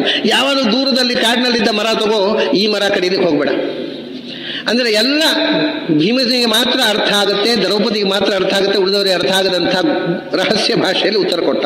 ಆಮೇಲೆ ದ್ರೌಪದಿ ಹತ್ರ ಹೇಳ್ತಾನೆ, ಗಂಧರ್ವಾಹ ಕರಿಷ್ಯಂತಿ ತವ ಪ್ರಿಯಂ ಗಚ್ಚ ಸೈರಂಧ್ರಿ ಗಂಧರ್ವಾಹ ಕರಿಷ್ಯಂತಿ ತವ ಪ್ರಿಯಂ. ನೀನು ಒಳಗೆ ಹೋಗಮ್ಮ, ನೀನು ಇಲ್ಲಿ ಸಭೆಯಲ್ಲಿ ಇಲ್ಲಿ ಏನು ಉಪಯೋಗ ಇಲ್ಲ, ನಿನಗೆ ಗಂಧರ್ವರು ನಿನಗೆ ಏನು ಹಿತವೋ ಅದನ್ನು ಮಾಡ್ತಾರೆ. ಅದು ಕೂಡ ಗಂಧರ್ವರು ಇವರೇ ತಾನೆ, ನಾವು ಮಾಡ್ತೀವಿ. ಧರ್ಮರಾಜನಿಂದ ಈ ಮಾತು ಬಂದ ಮೇಲೆ ಧರ್ಮದೇ ಹೊರಟು ಹೋದ ಮೇಲೆ ಏನಾಗುತ್ತೆ, ಇವನಿಗೆ ಸಿಟ್ಟು ಬಂದುಬಿಟ್ಟಿದೆ ಕೀಚಕನಿಗೆ. ದ್ರೌಪದಿ ತನ್ನನ್ನು ಜಾಡಿಸಿ ಒದ್ದು ಹೋದ್ಲು ಅಂದ್ರೆ ಏನು ಅಹಂಕಾರ ಈ ಹೆಣ್ಮಗಳಿಗೆ. ಸುಧೇಶ್ವರ ಹೇಳ್ತಾಳೆ, ಇವತ್ತು ರಾತ್ರಿ ಬೆಳಗಾಗೋದ್ರೊಳಗೆ ದ್ರೌಪದಿ ನನ್ನ ಕೋಣೆಯಲ್ಲಿ ಇರತಕ್ಕದ್ದು. ಆವಾಗ ದ್ರೌಪದಿ ಎಲ್ಲರೂ ಇಲ್ಲದೇ ಇದ್ದ ಸಮಯ, ಯಾರು ಇಲ್ಲದೇ ಇದ್ದ ಸಮಯ ನೋಡಿ ಏಕಾಂತದಲ್ಲಿ ಭೀಮಸೇನ ಹತ್ರ ಬರ್ತಾಳೆ. ನೋಡಿ, ಆಪತ್ತು ಬಂದಾಗ ಕೊನೆಗೂ ಯಾರು ಆಸರೆ ಕೊಟ್ಟವು, ಭೀಮಸೇನ ಒಬ್ಬರೇ. ಭೀಮಸೇನ ಹತ್ರ ಬರ್ತಾಳೆ. ಭೀಮಸೇನ ಹತ್ರ ಬಂದು, ಇವನು ಅಡಿಗೆ ಕೋಣೆಯಲ್ಲಿ ಕಾಯಿಪಲ್ಯ ಇಡ್ತಾ ಇದ್ದಾನೆ. ಏನು ಏನು ಏನು ಬಂದಿ, ಎಲ್ಲ ಕ್ಷೇಮ ತಾನೇ ಅಂತ ಕೇಳ್ತಾನೆ. ಅವಳು ಹೇಳ್ತಾಳೆ, ದ್ರೌಪದಿಯ ಮಾತುಗಳು ಅಂದರೆ ಏನು, ವೀರ ಮಹಿಳೆ ಅವಳು. ಅವಳು ಹೇಳ್ತಾಳೆ, ಅಶೋಚ್ಯತ್ವಂ ಕುತಸ್ತಸ್ಯಾಹ ಯಸ್ಯಾಹ ಭರ್ತ ಯುಧಿಷ್ಠಿರ. ನೆಮ್ಮದಿ ಅಂತ ಕೇಳು, ಎಲ್ಲ ಆರಾಮ ತಾನೆ, ನೆಮ್ಮದಿ ತಾನೆ ಅಂತ ಕೇಳ್ತಾ ಇದ್ದೀಯಾ? ಯುಧಿಷ್ಠಿರನ ಹೆಂಡತಿಯಾದ ಹೆಣ್ಣು ನೆಮ್ಮದಿಯಿಂದ ಬದುಕೋದು ಅಂತ ಉಂಟಾ ಅಂತ ಹೇಳ್ತಾರೆ. ಮನುಷ್ಯನ ಕೈ ಹಿಡಿದ ಮೇಲೂ ಆರಾಮ ಅಂತ ಒಂದು ಉಂಟ ಜೀವನದಲ್ಲಿ. ಅವನು ಯಾವಾಗಲೂ ಸಮಸ್ಯೆ ತಂದು ಹಾಕೋನು, ಆಮೇಲೆ ಪರಿಹಾರ ಮಾಡಬೇಡಿ, ಅಯ್ಯೋ ಪಾಪ ಪಾಪ ಅವ್ರಿಗೇನು ಮಾಡಬೇಡಿ ಇವ್ರಿಗೇನು ಮಾಡಬೇಡಿ, ಮಹಾ ಕರುಣಾಳು, ಅವನ ಕೈ ಹಿಡಿದು ಸುಖವಾಗಿ ಬದುಕೋದು ಅಂತ ಉಂಟೇನಯ್ಯ ಅಂತ ಕೇಳ್ತಾರೆ ದ್ರೌಪದಿ. ನೋಡಿ ಎಂಥ ಮರ್ಮ ಭೇದಕವಾದ ಮಾತು. ಯಸ್ಯಾಹ ಭರ್ತ ಯುಧಿಷ್ಠಿರ, ಯಾರಿಗೆ ಯುಧಿಷ್ಠಿರ ಗಂಡನೋ ಅವಳು ಸುಖವಾಗಿ ಬದುಕುವುದು ಅಂತ ಒಂದು ಉಂಟ. ಯಾಕೆ ಸುಮ್ಮನೆ ಆರೋಗ್ಯವೋ ನೆಮ್ಮದಿಯೋ ಏನು, ಯಾಕೆ ಈ ಮಾತು? ಏನಾಯ್ತಪ್ಪ, ಏನು ಕಥೆ? ಏನಿಲ್ಲ, ನನ್ನನ್ನು ತನ್ನ ಕೋಣೆ ಕಳಿಸ್ಬೇಕು ಅಂತ ಕೀಚಕ ಬಲಾತ್ಕಾರ ಮಾಡ್ತಾ ಇದ್ದಾನೆ. ಆದ್ದರಿಂದ ಇದಕ್ಕೆ ಏನಾದರೂ ಒಂದು ಪರಿಹಾರ ಆಗಬೇಕು. ಅದಕ್ಕೋಸ್ಕರ ನಿನ್ನ ಹತ್ರ ಬಂದಿದ್ದೇನೆ. ನನಗೆ ಇನ್ಯಾರೂ ಇಲ್ಲ, ನನ್ನ ಸಮಸ್ಯೆಯನ್ನು ತೋಡಿಕೊಳ್ಳಲಿಕ್ಕೆ ನಿನ್ನ ಹತ್ರ ಬಂದಿದ್ದೇನೆ. ಹೇಳ್ತಾನೆ, ಪ್ರಾಪ್ತೇ ತ್ರಯೋದಶೇ ವರ್ಷೆ. ಅವಾಗ ಭೀಮಸೇನ ಒಂದು ಮಾತು ಹೇಳ್ತಾರೆ, 15 ದಿವಸ ತಡ್ಕೋ ದ್ರೌಪದಿ. 15 ದಿವಸ, 15ರಲ್ಲೂ 2 ದಿವಸ ಹೋಗಿಬಿಟ್ಟಿದೆ ಈ ಚರ್ಚೆಯಲ್ಲಿ. 13 ದಿವಸ ಏನಿರೋದು. 13 ದಿವಸ ಕಳೀತು ಅಂತಂದ್ರೆ ರಾಜ್ಞಿ ಭವಿಷ್ಯಸಿ, ನೀನು ಸಾಮ್ರಾಜ್ಞಿ, ನಿನ್ನನ್ನು ಯಾವ ಕೀಚಕನು ಮುಟ್ಟೋ ಹಾಗಿಲ್ಲ. ಏನಾದರೂ ಮಾಡಿ 13 ದಿವಸ ದೂಡು, ಅವಾಯ್ಡ್ ಮಾಡು, ತಪ್ಪಿಸ್ಕೋ. 13 ದಿವಸ ನೀನು ಏನಾದರೂ ಮಾಡಿ ತಪ್ಪಿಸ್ಕೊಂಡೆ ಅಂತಂದ್ರೆ ಆಮೇಲೆ ಯಾರೂ ಏನು ಮಾಡುವ ಹಾಗಿಲ್ಲ. 13 ದಿವಸ ಅಲ್ಲ, ನಾಳೆ ಬೆಳಗಾಗೋದ್ರೊಳಗೆ ತೀರ್ಮಾನ ಆಗಬೇಕು. ಯಾಕೆಂದರೆ ಅವಳು ಹೇಳ್ತಾಳೆ, ನಚಾಶ್ನಾತಿ ನಪಾಂಸೂನ್ ಪರಿಮಾರ್ಜತಿ, ನಚಸ್ನಾತಿ ನಚಾಶ್ನಾತಿ ನ ಪಾಂಸೂನ್ ಪರಿಮಾರ್ಜತಿ. ಕೀಚಕ ಬಂದಂದಿನಿಂದ ಅವಳು ಸರಿಯಾಗಿ ಸ್ನಾನ ಮಾಡಲಿಲ್ಲ ಅಂತೆ, ಮೈಯ ಕೊಳೆ ತೊಳ್ಕೊಳ್ಳಿಲ್ಲ, ಸರಿಯಾಗಿ ಊಟ ಮಾಡಲಿಲ್ಲ. ನಾನು ಇಷ್ಟು ಕಷ್ಟದಲ್ಲಿದ್ದೇನೆ, ಅವನು ಪ್ರತಿಕ್ಷಣ ನನ್ನ ಮೇಲೆ ಸವಾರಿ ಮಾಡಲಿಕ್ಕೆ ಪ್ರಯತ್ನ ಮಾಡ್ತಾ ಇದ್ದಾನೆ, ನನ್ನನ್ನು ಬಲಾತ್ಕಾರ ಮಾಡೋಕ್ಕೆ ಪ್ರಯತ್ನ ಮಾಡ್ತಾ ಇದ್ದಾನೆ. ಎಷ್ಟು ಅಂತ ದಿನ ದೂಡಲಿ ನಾನು? ಆಗ್ತಾ ಇಲ್ಲ. ಈಗ ಅವಳು ಬಲವಂತವಾಗಿ ನನ್ನನ್ನು ಎಳ್ಕೊಂಡು ಹೋಗ್ತಾ, ತಂಗಿ ಬೇರೆ ಸಹಕಾರ. ಆದ್ದರಿಂದ ಅವಳು ಹೇಳ್ತಾಳೆ, ನೀನು ನನಗೆ ಪರಿಹಾರ ಹೇಳಬೇಕು. 13 ದಿವಸ ನಂತರ ಅಲ್ಲ, ತಕ್ಷಣ. ಇಲ್ಲದೇ ಇದ್ದರೆ ವಿಷಮಾಲೋಡ್ಯ ಪಾಸ್ಯಾವಿ ಮಾ ಕೀಚಕ ವಶಂ ಗಮಂ. ನಾಳೆ ಬೆಳಗಾತ ಸೂರ್ಯೋದಯ ಆಗುವಾಗ ಒಂದೋ ಕೀಚಕ ಇರಬೇಕು ಭೂಮಿಯಲ್ಲಿ, ಒಂದೋ ದ್ರೌಪದಿ, ಇಬ್ಬರು ಬದುಕಿರೋದು ಸಾಧ್ಯ ಇಲ್ಲ. ನೀನು ಇದಕ್ಕೇನಾದ್ರು ವ್ಯವಸ್ಥೆ ಮಾಡದೇ ಇದ್ರೆ ನಾನು ರಾತ್ರಿ ವಿಷ ತಗೊಂಡು ಸಾಯ್ತೇನೆ ಎಂದು ದ್ರೌಪದಿ. ನಾಳೆ ಬೆಳಗಾತ ಆಗುವಾಗ ಇಬ್ಬರು ಬದುಕಿರೋದು ಸಾಧ್ಯ ಇಲ್ಲ. ಒಂದೋ ಕೀಚಕರಿಗೆ ಏನಾದ್ರು ವ್ಯವಸ್ಥೆ ಮಾಡು, ಇಲ್ಲ ನಾನು ಸಾಯ್ತೀನಿ. 5 ಜನ ಗಂಡಂದಿರಿದ್ದು ಮಾನ ರಕ್ಷಣೆ ಗಂಡಂದಿರು ಮಾಡಲಿಲ್ಲ ಅಂತ ಇತಿಹಾಸದ ದಾಖಲೆ ಆಗಲಿ, ನಾನು ಸಾಯ್ತೀನಿ, ವಿಷ ಕುಡಿದು ಸಾಯ್ತೀನಿ ಎಂದು ದ್ರೌಪದಿ. ಅದ್ಭುತ. ಭೀಮಸೇನ ದ್ರೌಪದಿಯ ಕಿಣಬದ್ಧವು ಕರೂಚತವು ಆ ಮನೆಯಲ್ಲಿ, ವಿರಾಟ್ ರಾಜನ ಅರಮನೆಯಲ್ಲಿ ಚಾಕರಿ ಮಾಡಿ ದಡ್ಡು ಕಟ್ಟಿದ ಕೈ ರಾಜಕುಮಾರಿ, ಅಂಥ ಕೋಮಲಾಂಗಿ, ಅಲ್ಲಿ ಚಾಕರಿ ಮಾಡಿ ಕೈಯೆಲ್ಲ ದಡ್ಡು ಕಟ್ಟಿತ್ತಂತೆ. ಆ ದಡ್ಡು ಕಟ್ಟಿದ ಕೈಯನ್ನು ಎತ್ಕೊಂಡಂತೆ ಭೀಮಸೇನ ದ್ರೌಪದಿ 2 ಕೈಯನ್ನು ಎತ್ಕೊಂಡು ತನ್ನ ಮುಖಕ್ಕೆ ಮುಚ್ಚಿಕೊಂಡಂತೆ, ಮುಚ್ಚಿಕೊಂಡು ಗೊಳೋ ಅಂತ ಹತ್ಬಿಟ್ಟ. ಇಡೀ ಮಹಾಭಾರತದಲ್ಲಿ ಭೀಮಸೇನ ಅತ್ತದ್ದು ಒಂದೇ ಸರ್ತಿ. ನಾವು ಜಗದೇಕ ವೀರರಾಗಿ ಹೆಂಡತಿಯನ್ನು ರಕ್ಷಿಸಲಿಕ್ಕಾಗದೆ ಹೋದೆವೆ. ಹೆಂಡತಿ ಆಪತ್ತಲ್ಲಿದ್ದಾಗ ನಾನಿದ್ದೇನೆ, ನಾನು ರಕ್ಷಿಸ್ತೇನೆ ಅಂತ ಹೇಳಲಿಕ್ಕಾಗದ ಸ್ಥಿತಿಯಲ್ಲಿ ನಾವು ಬದುಕ್ತಾ ಇದ್ದೇವಲ್ಲ ಅಂತ ಎಂಥ ಒಂದು ಶೋಚನೀಯ ಸ್ಥಿತಿ ಬಂದು ಹೋಯಿತು ನಮಗೆ. ನಮ್ಮ ಪತ್ನಿಯ ಮಾನ ಉಳಿಸ್ಲಿಕ್ಕೆ ಆಗದಂತಹ ಸ್ಥಿತಿ ಬಂತಲ್ಲ ಅಂತ ಗೊಳೋ ಹೊತ್ತು ಕೂಗಿಬಿಟ್ಟದ್ದು. ಜೋರಾಗಿ ಅತ್ತ ಭೀಮಸೇನ ಹತ್ತು ಕಣ್ಣೊರೆಸ್ಕೊಂಡ. ಅದೇ ಮೊದಲು, ಅದೇ ಕೊನೆ. ಭೀಮ ಅತ್ತದ್ದು. ಆ ಮೊದಲು ಅಳ್ಳಿಲ್ಲ, ಆಮೇಲೆ ಅಳ್ಳಿಲ್ಲ. ಸರಿ. ಆ ನಂತರ ಹೇಳ್ತಾನೆ ದ್ರೌಪದಿ, ಕೊನೆಯ ತೀರ್ಮಾನ ಭೀಮಸೇನ ಹೇಳ್ತಾ ಇದ್ದಾನೆ. ಏನು? ನಾನು ಕೀಚಕನನ್ನು ಕೊಲ್ತೇನೆ, ಅದರಿಂದ ನಾನು ಭೀಮಸೇನ, ನಾವು ಪಾಂಡವರು, ನೀನು ದ್ರೌಪದಿ ಅಂತ ಗೊತ್ತಾದರೆ ಮತ್ತೆ 12 ವರ್ಷ ಕಾಡಿಗೆ ಹೋದರೂ ಚಿಂತೆ ಇಲ್ಲ, ನಮಗೆ ರಾಜ್ಯ ಸಿಗದಿದ್ರೂ ಚಿಂತೆ ಇಲ್ಲ, ದ್ರೌಪದಿಯ ಮಾನ ಉಳಿಸ್ತೀನಿ. ಯಾರೂ ಹೇಳಲಿಲ್ಲ, ಭೀಮಸೇನ ಹೇಳಿದ. ಅರ್ಜುನ ಸ್ತ್ರೀವೇಷ ತೊಟ್ಕೊಂಡು ಡ್ಯಾನ್ಸ್ ಮಾಡ್ತಾ ಕೂತಿದ್ದ ಅಲ್ಲಿ. ಧರ್ಮರಾಜ ದಾಳ ಉಳಿಸ್ಕೊಂಡು ರಾಜನ ಸ್ನೇಹಿತನಾಗಿ ಸನ್ಯಾಸಿ. ನಕುಲ ಸಹದೇವರು ಗೋಶಾಲೆ ಅಶ್ವಶಾಲೆಯಲ್ಲಿ ಕೂತಿದ್ದಾರೆ. ನಿನ್ನ ಮಾನ ಉಳಿಸ್ತೀನಿ, ನಮಗೆ ರಾಜ್ಯ ಸಿಗದೇ ಇದ್ರೂ ಚಿಂತಿಲ್ಲ. ಇನ್ನು 12 ವರ್ಷ ವನವಾಸ, ಇನ್ನೊಂದು ವರ್ಷ ಅಜ್ಞಾತವಾಸ, ಜೀವಮಾನ ಇಡೀ ಕಾಡಿನಲ್ಲಿ ಕಳೆದರೂ ಚಿಂತಿಲ್ಲ, ನಿನಗೆ ಅನ್ಯಾಯ ಆಗ್ಲಿಕ್ಕೆ ಬಿಡೋಲ್ಲ. ಎಷ್ಟು ಅಭಿಮಾನ ಆಗ್ಬೇಕಲ್ಲಿ ದ್ರೌಪದಿಗೆ. ಒಬ್ಬ ಗಂಡ ಭರವಸೆ ಕೊಟ್ಟ, 5 ಜನರಲ್ಲಿ ಉಳಿದವರೆಲ್ಲ ತೆಪ್ಪಗೆ ಕೂತಿದ್ದಾರೆ ಅಸಹಾಯರಾಗಿ. ಆದರೆ ನೋಡಿ ನೀನು ಒಂದು ಸಣ್ಣ ನಾಟಕ ಮಾಡಬೇಕು. ಏನು? ನೀನು ಹೋಗಿ ಕೀಚಕನ ಹತ್ರ ನಾನು ನಿನ್ನನ್ನು ಪ್ರೀತಿಸ್ತೇನೆ ಅಂತ ಸುಳ್ಳು. ಎಂಥ ಕಷ್ಟ ನೋಡಿ. ಒಂದು ಹೆಣ್ಣಿಗೆ ತಾನು ದ್ವೇಷಿಸೋನ ಹತ್ರ ಹೋಗಿ ನಾನು ನಿನ್ನನ್ನು ಪ್ರೀತಿಸ್ತೇನೆ ಅಂತ ಹೇಳುವುದು ಎಷ್ಟು ಕಷ್ಟದ ಕೆಲಸ. ಅದು ಭಯಾನಕ. ಅದನ್ನೂ ದ್ರೌಪದಿ ಮಾಡ್ಬೇಕಾಗಿ. ನೀನು ಕೀಚಕನ ಹತ್ರ ಹೋಗಿ ನಾನು ನಿನ್ನನ್ನು ಪ್ರೀತಿಸ್ತೇನೆ, ಆದರೆ ನನಗೆ ಭಯ. ನಮ್ಮ 5 ಜನ ಗಂಡಂದಿರಿಗೆ ಗೊತ್ತಾಗ್ಬಿಟ್ರೆ ಅವ್ರ ಗಂಧರ್ವರಿಗೆ ಅಪಾಯ ಆಗುತ್ತೆ. ಅದರಿಂದ ಗುಟ್ಟಿನಲ್ಲಿ ರಾತ್ರಿ ಹೊತ್ತು ಆ ಗಾನ, ನಮ್ದು ನಾಟ್ಯ ಶಾಲೆ ಇದೆ, ಅಲ್ಲಿ ಹಗಲೆಲ್ಲ ಡಾನ್ಸ್ ಕಲಿಸ್ಕೊಡ್ತಾ ಇರ್ತಾನೆ ಅವನು ಬೃಹನ್ನಡೆ. ಆ ರಾತ್ರಿ ಅಲ್ಲಿ ಯಾರು ಹೋಗೋಲ್ಲ, ಆ ನಾಟ್ಯ ಶಾಲೆ ಏಕಾಂತವಾಗಿರುತ್ತೆ, ಅಲ್ಲಿ ದೀಪವೂ ಇರೋಲ್ಲ, ಆ ಕತ್ತಲೆಯಲ್ಲಿ ನಾವು ಕೂಡೋಣ ಅಂತ. ದ್ರೌಪದಿ ಎಷ್ಟು ಕಷ್ಟ ನೋಡಿ. ತಾನು ದ್ವೇಷಿಸ್ತಕ್ಕ ಒಬ್ಬ ವ್ಯಕ್ತಿ ಹತ್ರ ನಾನು ನಿನ್ನನ್ನು ಪ್ರೀತಿಸ್ತೇನೆ, ನಾವು ಆ ಕತ್ತಲೆ ಕೋಣೆಯಲ್ಲಿ ಸಮಾಗಮ ಆಗೋಣ ಅಂತ ಹೇಳುವ ಮಾತು ಆಡುವುದೇ ಭಯಾನಕ. ಆದರೆ ಭೀಮ ಹೇಳ್ತಾನೆ, ಅಷ್ಟು ಕೆಲಸ ನೀನು ಮಾಡು, ಅವನ ಕತ್ತಲೆ ಕೋಣೆಗೆ ಬರಲಿ, ಉಳಿದದ್ದು ನಾನು ನೋಡ್ಕೋತೇನೆ.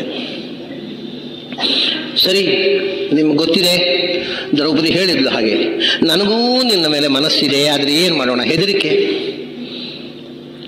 ಹಾಗಾಗಿ ನೀನು ಆ ಕತ್ತಲೆ ಕೋಣೆಗೆ ಬಂದರೆ ನಾನು ಅಲ್ಲಿ ಕಾದಿರ್ತೇನೆ. ಅವನಿಗೆ ಯಾವಾಗ ರಾತ್ರಿ ಆಗತ್ತೆ, ಯಾವಾಗ ಕತ್ತಲೆ ಕೋಣೆ ಹೋಗ್ತಾನೆ, ಖುಷಿಯಾಗ್ಬಿಟ್ಟಿದೆ, ಉಬ್ಬಿಬಿಟ್ಟಿದ್ದಾನೆ. ದ್ರೌಪದಿ ನಿಜವಾಗಿ ನನ್ನನ್ನು ಮೆಚ್ಚಿಕೊಂಡಿದ್ದಾಳೆ ಅಂತ ತಿಳ್ಕೊಂಡು, ಸತ್ಯ ಅಂತ ನಂಬಿಕೊಂಡು ಉಬ್ಬಿಬಿಟ್ಟಿದ್ದಾನೆ. ಯಾವಾಗ ಕತ್ತಲಾಗತ್ತೆ, ಯಾವಾಗ ರಾತ್ರಿ ಆಗತ್ತೆ, ಯಾವಾಗ ಕತ್ತಲೆ ಕೋಣೆ. ಕತ್ತಲಾಯಿತು, ರಾತ್ರಿ ಆಯಿತು, ಭಾರಿ ಸಂಭ್ರಮದಿಂದ ಏನೆಲ್ಲ ಅವನ ಅಲಂಕಾರ ಮಾಡ್ಕೋಬೇಕು, ಏನೆಲ್ಲ ಸೆಂಟ್ ಹಚ್ಕೋಬೇಕು ಎಲ್ಲ ಹಚ್ಕೊಂಡು ಹೋಗಿದ್ದಾನೆ. ಹೋಗಿ ನೀವು ನಾಟಕ ಕಂಪನಿಯಲ್ಲಿ ಈ ನಾಟಕ ನೋಡಿರ್ತೀರಿ, ಅಥವಾ ಕೆಲವರಾದ ನೋಡಿದ್ದೀರಿ. ಹಾಗೆ ಇಲ್ಲ, ಮಹಾಭಾರತದಲ್ಲಿ ಇರುವುದು ಬೇರೆ. ನಾಟಕದಲ್ಲಿ ಭೀಮಸೇನ ಮತ್ತು ಕೀಚಕ, ಭೀಮಸೇನ ದ್ರೌಪದಿ ಹಾಗೆ ಕೀಳು ಸ್ವರದಲ್ಲಿ ಮಾತಾಡ್ತಾನೆ. ಅದೇನು ಮಾತಿನ ಪ್ರಶ್ನೆ ಇಲ್ಲ, ಅಲ್ಲಿ ಮಾತಾಡಿದ್ರೆ ಗೊತ್ತಾಗತ್ತೆ. ಕೀಚಕ ಒಳಗೆ ಬಂದ ಕತ್ತಲೆ ಕೋಣೆಯಲ್ಲಿ, ಇಲ್ಲೋ ದ್ರೌಪದಿ ಇದ್ದಾಳೆ ಅಲ್ಲಿ ಅಂತ, ದ್ರೌಪದಿ ಅಂದ. ಅವನು ಅಷ್ಟು ಹೇಳೋದೇ ತಡ, ಭೀಮಸೇನ ಅವನನ್ನು ಹಿಡಿದು ಚಚ್ಚಿಬಿಟ್ಟ. ಅಷ್ಟೇ, ಮಾತಾಡಲಿಲ್ಲ, ಹಿಡಿದು ಚಚ್ಚಿಬಿಟ್ಟ. ಅವನು ಮುಂದಿನ ಮಾತಾಡಲಿಕ್ಕೆ ಅವನು ಬದುಕುಳಿಯಲಿಲ್ಲ, ಸಂಭಾಷಣೆ ನಡೆಯಲಿಲ್ಲ. ಅಲ್ಲಿ ಏನು ಮಾಡಿದ್ದಾನೆ, ಅವನನ್ನು ಚಚ್ಚಿ ಅವನ 2 ಕೈ, 2 ಕಾಲು, ತಲೆ ಇಷ್ಟನ್ನು ಅವನ ಹೊಟ್ಟೆ ಒಳಗೆ ಸೇರಿಸಿಬಿಟ್ಟಿದ್ದಾನೆ. ಒಂದು ದೊಡ್ಡ ಫುಟ್ಬಾಲ್ ಥರ ಮಾಡಿಬಿಟ್ಟಿದ್ದಾನೆ. ಅವನು ಕ್ವಾಸ್ಯ ಗ್ರೀವ ಕ್ವಚರಣವು ಕ್ವಹಸ್ತವು. ಜನರು ಅಲ್ಲ, ಇವನು ಕುತ್ತಿಗೆಯಲ್ಲಿದೆ, ಇವನು ತಲೆಯಲ್ಲಿದೆ, ಇವನು ಕೈಯಲ್ಲಿದೆ, ಕಾಲಲ್ಲಿದೆ ಅಂತ ಅಕ್ಕಿ ಮುಡಿ ಕಟ್ಟಿದಾಗ ಕಟ್ಟಿಟ್ಬಿಟ್ಟಿದ್ದಾನೆ. ಎಲ್ಲ ಒಟ್ಟು ಮಾಡಿ ಏನು ಕಾಣದ ಹಾಗೆ ಮಾಡಿ ಅವನ್ನ ಅಷ್ಟು ಒಂದು ಮಾಂಸದ ಮುದ್ದೆ ಹಾಗೆ ಮಾಡಿ ಒಂದು ಮುನೆಯಲ್ಲಿ ಬಿಟ್ಟು. ತಮಾಷೆ ಏನು ಅಂದರೆ, ಹೊರಟೋಗಿ ಅಡಿಗೆ ಕೊನೆಯಲ್ಲಿ ಮಲಗಿಬಿಟ್ಟಿದ್ದಾನೆ ಅವ. ಇಷ್ಟೆಲ್ಲ ಮಾಡಿ ದ್ರೌಪದಿ ಕಿರಿಚಿದ್ಲು, ನೋಡಿ ನನ್ನ 5 ಜನ ಗಂಧರ್ವರು ಬಂದು ಕೀಚಕನನ್ನು ಕೊಂದಿದ್ದಾರೆ. ಜನ ನಂಬಿದ್ರು, ಗಂಧರ್ವರು ಬಂದಿದ್ದಾರೆ. 5 ಜನ ಗಂಧರ್ವರು ಬಂದು ಕೀಚಕನನ್ನು ಕೊಂದಿದ್ದಾರೆ. ಸರಿ, ಕೀಚಕನ ತಮ್ಮಂದಿರು ಬಂದರು. ನೋಡಿ, ಪ್ರಾಯ ನನ್ಕಂಡು ದ್ರೌಪದಿಯಷ್ಟು ಕಷ್ಟವನ್ನು ಅನುಭವಿಸಿದ ಒಬ್ಬ ಹೆಣ್ಮಗಳೇ ಇತಿಹಾಸದಲ್ಲಿಲ್ಲ. ಮಹಾವೀರ ಮಹಿಳೆ. ಏನು ಮಾಡ್ತಾರೆ ಗೊತ್ತಾ, 5 ಜನ ಬಂದವರು, ಭೀಮಸೇನ ಮಲಗಿಬಿಟ್ಟಿದ್ದಾನೆ. ಅವ್ರು ಬಂದರು, ತಮ್ಮಂದಿರು ಕೀಚಕನನ್ನು ಕೊಂಡು ಹೋಗ್ಬೇಕಲ್ಲ, ಸಿದಿಗೆಗೆ ಕಟ್ಟಿದ್ರು. ಸಿದಿಗೆ ಕಟ್ಟಿ ಹಿಡ್ಕೊಂಡು ಹೋಗುವಾಗ, ನಮ್ಮ ಅಣ್ಣನ ಪ್ರೇಯಸಿ ನೀನು ಅಂತ ಅವಳನ್ನು ಕಟ್ಟಿ ಹಿಡ್ಕೊಂಡು ಹೋದ್ರು. ಎಷ್ಟು ಭಯಾನಕ ನೋಡಿ. ಕೀಚಕನ ಹೆಣದ ಜೊತೆಗೆ ದ್ರೌಪದಿಯನ್ನು ಹೆಡೆಮುರಿಗೆ ಕಟ್ಟಿ ಹೊತ್ಕೊಂಡು ಹೋಗಿದ್ದಾರೆ ಸ್ಮಶಾನಕ್ಕೆ. ನಿನ್ನನ್ನು ಸುಟ್ಟು ಬಿಡ್ತೇವೆ ನಮ್ಮ ಅಣ್ಣನ ಜೊತೆಗೆ, ಅಣ್ಣನ ಪ್ರೇಯಸಿ ಅಣ್ಣನ ಜೊತೆಗೆ ಸಹಗಮನ ಮಾಡಲಿ ಅಂತ. ಏನು ಮಾಡಬೇಕು, ದ್ರೌಪದಿ ಕಟ್ಟಿಬಿಟ್ಟಿದ್ದಾರೆ, ಕಟ್ಟಿ ಹೊತ್ಕೊಂಡು ಹೋಗ್ತಾ ಇದ್ದಾರೆ. ಮತ್ತೆ ಪುನಃ ಜಯ ಜಯಂತ ವಿಜಯ ಜಯತ್ಸೇನ ಜಯದ್ಬಲ ಗಂಧರ್ವರೇ ನನ್ನನ್ನು ಕಟ್ಟಿಕೊಂಡು ಸ್ಮಶಾನಕ್ಕೆ ಒಯ್ತಾ ಇದ್ದಾರೆ, ನನ್ನನ್ನು ರಕ್ಷಣೆ ಮಾಡಿ ಅಂತ ಆ ಸಿದ್ಗೆಯಲ್ಲಿ ಕೂಗಿದ್ಲು. ಭೀಮಸೇನ ಅಡಿಗೆ ಕೋಣೆಯಿಂದ ಎದ್ದ. ರಾತ್ರಿ ಹೊತ್ತು ಇನ್ನೂ ಬೆಳಗಾಗಿಲ್ಲ ನೋಡಿ. ರಾತ್ರಿ ಎದ್ದ, ಪಾಗಾರ ಹಾರಿಕೊಂಡು ಅಲ್ಲಿಗೆ ಹೋದ, ಸ್ಮಶಾನಕ್ಕೆ ಹೋಗೋ ದಾರಿಯಲ್ಲಿ ಹೋದ. ಅವನು ಕೀಚಕನ ಎಲ್ಲ ತಮ್ಮಂದಿರನ್ನು ಮುಗಿಸಿದ. ದ್ರೌಪದಿಯನ್ನು ಹಗ್ಗ ಬಿಚ್ಚಿ ಹೋಗು ಬಂದವನ ಮಲ್ಕೊಂಡ್ಬಿಟ್ಟ. ಸರಿ, ಬೆಳಗಾತ ಎಲ್ಲರಿಗೂ ಆಶ್ಚರ್ಯ. ಗಂಧರ್ವರು ಬಂದು ಕೊಂದು ಬಿಟ್ಟಿದ್ದಾರೆ ಕೀಚಕನ ತಮ್ಮಂದಿರನ್ನು ಎಲ್ಲ ಮಾಡಿದವ ಭೀಮಸೇನ. ದ್ರೌಪದಿ ಬಂದು ಅಡಿಗೆ ಕೋಣೆ ಹತ್ರ ನಿಂತು ತಮಾಷೆ ಮಾಡ್ತಾಳೆ. ನೋಡಿ, ಇದು ಆ ಜೀವನವನ್ನು ಎಂಜಾಯ್ ಮಾಡೋದು. ಇಂಥ ಪ್ರಸಂಗದಲ್ಲಿ ದ್ರೌಪದಿ ಜೋಕು, ಅವಳು ಅಡಿಗೆ ಕೋಣೆ ಹತ್ರ ಬಂದು ನಮೋ ಗಂಧರ್ವರಾಜಾಯ ಏನಾಸ್ಮಿ ಪರಿರಕ್ಷಿತ, ನನ್ನನ್ನು ರಕ್ಷಣೆ ಮಾಡಿದ ಗಂಧರ್ವನಿಗೆ ನಮಸ್ಕಾರ, ಭೀಮನಿಗೆ ನಮಸ್ಕಾರ. ಆದರೆ ಅದು ಜನರಿಗೆ ಗೊತ್ತಾವ, ನಮೋ ಗಂಧರ್ವರಾಜಾಯ, ನನ್ನ ಮಾನ ರಕ್ಷಣೆ ಮಾಡಿದ ಆ ಗಂಧರ್ವನಿಗೆ ನಮಸ್ಕಾರಪ್ಪ ಅಂತ ಹೇಳಿ ನಗ್ತಾ ಹೊರಟೋಗ್ಬಿಡ್ತಾರೆ. ಅಂತೂ ಕೊನೆಗೆ ಇಷ್ಟೆಲ್ಲ ಆದಾಗ ಸೈರಂಧ್ರಿ ಇದು ಮಾಡಿದ್ಲಲ್ಲ, ಸುದೇಶ್ನೆ ಉದ್ದಕ್ಕೆ, ತಾಯಿ ನೀನು ನಮ್ಮ ಮನೇಲಿ ಇರೋದು ಬೇಡ, ಹೊರಟೋಗು. ಯಾಕೆಂದ್ರೆ ನನ್ನ ಅಣ್ಣಂದರು ತಮ್ಮಂದ್ರು ಎಲ್ಲ ಹೋದ್ರು, ಇನ್ನು ನಮಗೂ ಪಚೀತಿ, ನೀನಿದ್ರೆ ಗಂಧರ್ವರು ನಮ್ಮ ಗಂಡನ ಮೇಲೆ ಕೈ ಮಾಡಿ ನಾ ಏನು ಮಾಡ್ಬೇಕು, ನೀನು ಇರೋದು ಬೇಡಮ್ಮ, ಹೋಗು. ಅಯ್ಯೋ ತಾಯಿ, ಇನ್ನೊಂದು 13 ದಿವಸ, ಆಮೇಲೆ ಏನು ಮಾಡೋಲ್ಲ, 13 ದಿವಸ ನನ್ನ ಇರಬಡಿ ಏನೂ ಮಾಡಿ ನಿಮ್ಮ ಚಾಕರಿ ಮಾಡ್ಕೊಂಡಿರ್ತೇನೆ, 13 ದಿವಸ ಆದ್ಮೇಲೆ ನಾನು ಅಷ್ಟೇ ಹೋಗ್ತೀನಿ. ಕಡೆಗೆ ಉಪಾಯ ಇಲ್ಲದೆ ಒಪ್ಪಿಕೊಂಡು 13 ದಿವಸ ಆಯಿತು. 13 ದಿವಸ ಆದಮೇಲೆ ಅವರು ವಿರಾಟ ರಾಜನ ಆಸ್ಥಾನದಿಂದ ಹೊರಟು ಹೋದ್ರು. ಇದು ಭೀಮಸೇನ ಇಲ್ಲಿ ನಡ್ಕೊಂಡ ರೀತಿ. ಇಷ್ಟಾದ್ಮೇಲೆ ಆಯಿತು, 13 ವರ್ಷ ಆಯ್ತು. 1 ವರ್ಷ ಅಜ್ಞಾತವಾಸವು ಮುಗಿಯಿತು. ದುರ್ಯೋಧನ ಏನು ಮಾಡಿದ್ದಾನೆ, ಯಾರ್ಯಾರು ಗೂಢಚರರು ಎಲ್ಲೆಲ್ಲಿ ಹೋಗ್ಲಿಕ್ಕೆ ಸಾಧ್ಯ, ಇಡೀ ಭಾರತದಾದ್ಯಂತ ಗೂಢಚರರನ್ನು ಇಟ್ಟಿದ್ದಾನೆ. ಗೂಢಚರರನ್ನು ಕಳಿಸಿ ಅವನದೇನು ಅಂದರೆ, ಎಲ್ಲಿಯಾದರೂ ಪಾಂಡವರ ಸುಳಿವು ಸಿಕ್ಕೇ ಸಿಗುತ್ತೆ. ಪಾಂಡವರ ಸುಳಿವು ಸಿಗದೇ ಇರೋದೊಂದುಂಟು. 5 ಜನ ಒಟ್ಟಿಗಿದ್ದಾರೆ, ದ್ರೌಪದಿ ಇದ್ದಾಳೆ, ಎಲ್ಲಿಯಾದರೂ ಸುಳಿವು ಸಿಕ್ಕೇ ಸಿಗುತ್ತೆ. ಸಿಕ್ಕಿದರೆ ನನಗೆ ವರ್ತಮಾನ, ಯಾಕಂದರೆ ಅವರು ಸುಳಿವು ಸಿಕ್ಕಿದ ತಕ್ಷಣ ಮತ್ತೆ ಕಾಡಿ ಕಳಿಸೋದು. 1 ವರ್ಷದ ಒಳಗೆ ಅವರ ಸುಳಿವು ಹೇಳಬೇಕು ಅಂತ ಕಳಿಸಿಕೊಟ್ಟಿದ್ದಾನೆ. ಇವು ಬಂದರು, 13 ವರ್ಷ ಮುಗಿದ ಮೇಲೆ ಬಂದರು. ಇಂಥ ಸ್ಪೈಯಿಂಗ್ ಇದ್ದರೆ ಬಹಳ ಕಷ್ಟ ರಾಜಕಾರಣಿಗಳಿಗೆ. ಅವನು ವರ್ತಮಾನ ಎಲ್ಲ ಅನರ್ಥ ಆದ ಮೇಲೆ ಇವರು ಅರೆಸ್ಟ್ ಮಾಡೋರು ಅಪರಾಧಿಗಳನ್ನು.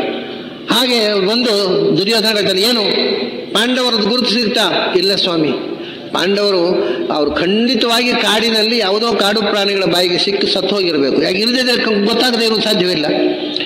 ಅದು ಎಲ್ಲ ಹೌದು. ಆದರೆ ಒಂದು ಹೊಸ ಸುದ್ದಿ ಇದೆ. ಏನು?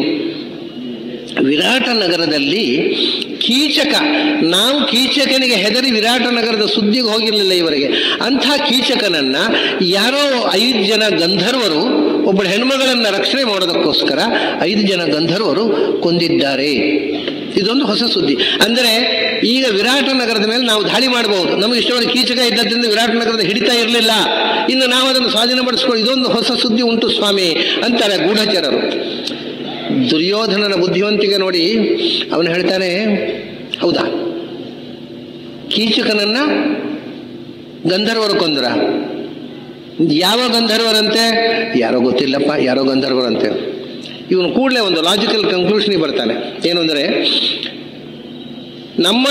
ನಮ್ಮ ಕಾಲದಲ್ಲಿ ಸತ್ವೇ ಬಾಹುಬಲೇ ಧೈರ್ಯೇ ಪ್ರಾಣೇ ಶರೀರ ಸಂಭವೇ ಚತ್ವಾರ ಪ್ರಾಣಿನಾಂ ಶ್ರೇಷ್ಠಾ ಸಂಪೂರ್ಣ ಬಲ ಪೌರುಷ. ನೋಡಿ, ಇದು ಭೀಮಸೇನನ ಬಗ್ಗೆ ದುರ್ಯೋಧನ ಕೊಟ್ಟ ಸರ್ಟಿಫಿಕೇಟ್. ಅವನ ಬದ್ಧ ಶತ್ರು. ನಮ್ಮ ಕಾಲದಲ್ಲೇ ಸತ್ವೇ ಬಾಹುಬಲೇ ಧೈರ್ಯೇ ಪ್ರಾಣಿ ಶಾರೀರ ಸಂಭವೇ, ದೇಹಬಲ, ಆತ್ಮಬಲ, ಮನೋಬಲ, ಎದೆಗಾರಿಕೆ, ಶತ್ರುಗಳನ್ನು ಸದೆಬಡಿಯುವ ತಾಕತ್ತು, ಇದು ಎಲ್ಲದರಲ್ಲಿಯೂ ವಿಶೇಷವಾಗಿ ಗದಾಯುದ್ಧದಲ್ಲಿ ನಮ್ಮ ಕಾಲದಲ್ಲಿ ಇರತಕ್ಕಂಥವರು 4 ಮಂದಿ ಮಹಾವೀರರು, ಔಟ್ಸ್ಟ್ಯಾಂಡಿಂಗ್ ಪರ್ಸನಾಲಿಟೀಸ್, 4 ಜನ. ತನ್ನನ್ನೂ ಸೇರಿಸೋಲ್ಲ ಅವನು ಆ 4 ಜನರಲ್ಲಿ. ಯಾರೆಲ್ಲ? ಭೀಮಶ್ಚ ಬಲಭದ್ರಶ್ಚ ಮದ್ರರಾಜಶ್ಚ ವೀರ್ಯವಾನ್ ಚತುರ್ಥ ಕೀಚಕಸ್ತೇಷಾಂ ಪಂಚಮಂ ನಾನು ಶುಶ್ರೂಷ. ಅವನು ಹೇಳ್ತಾನೆ 4 ಜನ ಮಹಾವೀರರಿರೋದು. ಅದರಲ್ಲಿ ಮೊದಲನೆಯವ ಭೀಮ, ಎರಡನೇವ ಭೀಮನಿಗೆ ಗದಾಯುದ್ಧ ಕಲಿಸಿದ ವಿದ್ಯಾಗುರು ಬಲರಾಮ, ಮೂರನೇವ ಮದ್ರದೇಶದ ರಾಜನಾದ ಶಲ್ಯ, 4ನೇವ ಕೀಚಕ. ಅದನ್ನ ಕೀಚಕನಿಗಿಂತ ಬಲಿಷ್ಠರು, ಕೀಚಕನನ್ನು ಸೋಲಿಸಬಲ್ಲರು ಇರೋದು 3 ಜನ ಜಗತ್ತಿನಲ್ಲಿ. ನೋಡಿ ಅವನ ಲಾಜಿಕಲ್ ಕನ್ಕ್ಲೂಷನ್. ಒಂದೋ ಭೀಮ, ಒಂದೋ ಬಲರಾಮ, ಒಂದೋ ಶಲ್ಯ. ಈ 3 ಜನ ಬಿಟ್ಟರೆ 4ನೇವ ಕೀಚಕನನ್ನ ತಿಂಡುರುಳಿಸುವುದು ಸಾಧ್ಯ ಇಲ್ಲ. ಬಲರಾಮ ದ್ವಾರಕೆಯಲ್ಲಿದ್ದಾನೆ, ಶಲ್ಯ ಮದ್ರದೇಶದಲ್ಲಿದ್ದಾನೆ. ಹಾಗಾದ್ರೆ ಇದು ಯಾರು ಇರಬೇಕು? ಈ ಗಂಧರ್ವ ಭೀಮನೇ ಇರಬೇಕು. ಇದು ರಾಜಕೀಯತೆ. ಹಾಗಾದ್ರೆ ಗಂಧರ್ವರು ಅಲ್ಲ, ಅದು ಗುಟ್ಟಿನ ಹೆಸರು. ಅವರು ಅಜ್ಞಾತವಾಸ ಮಾಡುವಾಗ ತಮ್ಮನ್ನು ಗಂಧರ್ವರು ಅಂತ ಹೇಳಿಕೊಂಡಿದ್ದಾರೆ. ಇದು ಕೀಚಕನನ್ನು ಕೊಂದವ ಭೀಮ ಅಲ್ಲದೆ ಇನ್ಯಾರು ಅಲ್ಲ. ಚತುರ್ಥ ಕೀಚಕ ಸ್ಥೇಷಾಂ ಪಂಚಮಂ ನಾನು ಶುಶ್ರೂಷ. 5ನೇವರಿಲ್ಲ, 4 ಮಂದಿ ಮಹಾವೀರರು. ಇದು ದುರ್ಯೋಧನನ ತೀರ್ಮಾನ. ಭೀಮ ಒಂದನೇವ, ಎರಡನೇವ ಬಲರಾಮ, ಮೂರನೇವ ಶಲ್ಯ, ನಾಲ್ಕನೇವ ಕೀಚಕ. ಈ ಐದನೇ ಬೆರಳಿಗೆ ಕೆಲಸ ಇಲ್ಲ ಅಂದ. 4 ಜನ ನಮ್ಮ ಕಾಲದ ಮಹಾವೀರರು. ಆ ಕೀಚಕನನ್ನ ಈ ಮೊದಲನೇ 3ರಲ್ಲಿ ಯಾರೋ ಒಬ್ರು ಕೊಲ್ಲಬೇಕು. ಇದಿಷ್ಟು ಲಾಜಿಕಲ್ ಕನ್ಕ್ಲೂಷನ್. ಭೀಮ ಅಲ್ಲದೆ ಇದ್ರೆ ಬಲರಾಮ, ಅವನು ಹೋಗಿಲ್ಲ. ಶಲ್ಯ, ಅವನು ಹೋಗಿಲ್ಲ. ಹಾಗಾದ್ರೆ ಭೀಮನೇ ಅಂದ. ಕೀಚಕನನ್ನು ಕೊಂದವ ಭೀಮ. ಈಗ ನೋಡಿ, ಇದೆ ಭೀಮಶ್ಚ ಬಲಭದ್ರಶ್ಚ ಮದ್ರರಾಜಶ್ಚ ವೀರ್ಯವಾನ್ ಅಂತ ಶ್ಲೋಕ, ಹಿಂದಿನ ಪಾಠ. ಈಗೇನು ಮಾಡಿದ್ರು ಗೊತ್ತಾ? ಯಾರೋ ಪಂಡಿತರು ಪ್ರಿಂಟ್ ಮಾಡುವಾಗ ಬಲರಾಮ ಭೀಮನ ಗುರು ಅಲ್ವಾ, ಅವನು ಭೀಮನ ನಂತರ ಹೇಳೋದ, ಅದಕ್ಕೆ ಬಲಭದ್ರಶ್ಚ ಭೀಮಶ್ಚ ಈಗ ಪ್ರಿಂಟ್ ಮಾಡೋ ರೀತಿ ಹಾಕಿಬಿಟ್ಟಿದ್ದಾರೆ. ಬಲಭದ್ರಶ್ಚ ಭೀಮಶ್ಚ ಮದ್ರರಾಜಶ್ಚ ತಪ್ಪು ಪ್ರಿಂಟ್ ಮಾಡಿಬಿಟ್ಟಿದೆ. ಯಾಕಂದ್ರೆ ನಮ್ಮ ದಡ್ಡತನವನ್ನು ನಾವು ಎಡಿಟ್ ಮಾಡುವಾಗ ತೋರಿಸ್ಲಿಕ್ಕೆ ಹೋದ್ರೆ ಹೀಗಾಗುವುದು. ನಿಜವಾಗಿ ಬಲರಾಮನ ಹತ್ರ ವಿದ್ಯಾಭ್ಯಾಸ ಮಾಡಿದ್ದ, ಆದರೆ ಬಲರಾಮನನ್ನು ಮೀರಿಸುವ ವೀರ ಭೀಮಸೇನ. ಅದು ಬಲರಾಮನೇ ಒಪ್ಪಿಕೊಂಡಿದ್ದ ಮಾತು. ಹೀಗೆ ತಮಾಷೆ ಏನು ಅಂದರೆ, ಭೀಮಸೇನನಿಗೆ ಗದಾ ಯುದ್ಧ ಗೊತ್ತಿತ್ತು, ಆದರೆ ಬಿಲ್ಲು ಯುದ್ಧ ಗೊತ್ತಿತ್ತ? ಅದು ಅರ್ಜುನಿಗೆ ಗೊತ್ತಿತ್ತಲ್ಲ. ಗಾಂಡೀವ ಧನುಸ್ಸನ್ನು ಹಿಡಿದು ಯುದ್ಧ ಮಾಡಲಿಕ್ಕೆ ಗೊತ್ತಿತ್ತ ಭೀಮನಿಗೆ? ಗೊತ್ತಿರಲಿಲ್ಲಲ್ವಾ ಅಂತ. ಇದು ತಪ್ಪು. ದ್ರೌಪದಿ ಒಂದು ಮಾತು ಹೇಳ್ತಾಳೆ ಭಾರತದಲ್ಲಿ ಕೃಷ್ಣನ ಹತ್ರ, ಅಧಿಜ್ಯಮಪಿ ಯತ್ ಕರ್ತುಂ ಶಕ್ಯತೆ. ಭೀಮಸೇನ ಎಂದು ಬಿಲ್ ಹಿಡಿದು ಯುದ್ಧ ಮಾಡಿಲ್ಲ, ಗದಾ ಯುದ್ಧ ಅದನ್ನು ಹಿಡ್ಕೊಂಡು ಗಾಂಡೀವವನ್ನು. ಅಥವಾ ಗುರುಗಳ ಹತ್ರ ಅಭ್ಯಾಸ ಮಾಡುವಾಗಲೂ ಬಿಲ್ ವಿದ್ಯೆ ಕಲೀಲಿಕ್ಕೆ ಅಂತ ಹೆಚ್ಚು ಅಟೆನ್ಷನ್ ಕೊಟ್ಟವನಲ್ಲ. ಆದರೆ ದ್ರೌಪದಿ ಹೇಳ್ತಾಳೆ, ಭೀಮಸೇನನ ಬಗ್ಗೆ ದ್ರೌಪದಿಗೆ ಗೊತ್ತಿರುವಷ್ಟು ಇನ್ಯಾರಿಗೂ ಗೊತ್ತಿರ್ಬೇಕು ಹೇಳಿ. ಅವಳು ಹೇಳ್ತಾಳೆ, ಅಧಿಜ್ಯಮಪಿ ಯತ್ ಕರ್ತುಂ ಶಕ್ಯತೆ ನೈವ ಗಾಂಡೀವಂ ಅನ್ಯತ್ರ ಭೀಮ ಪಾರ್ಥಾಭ್ಯಾಂ ಭವತಶ್ಚ ಜನಾರ್ದನ.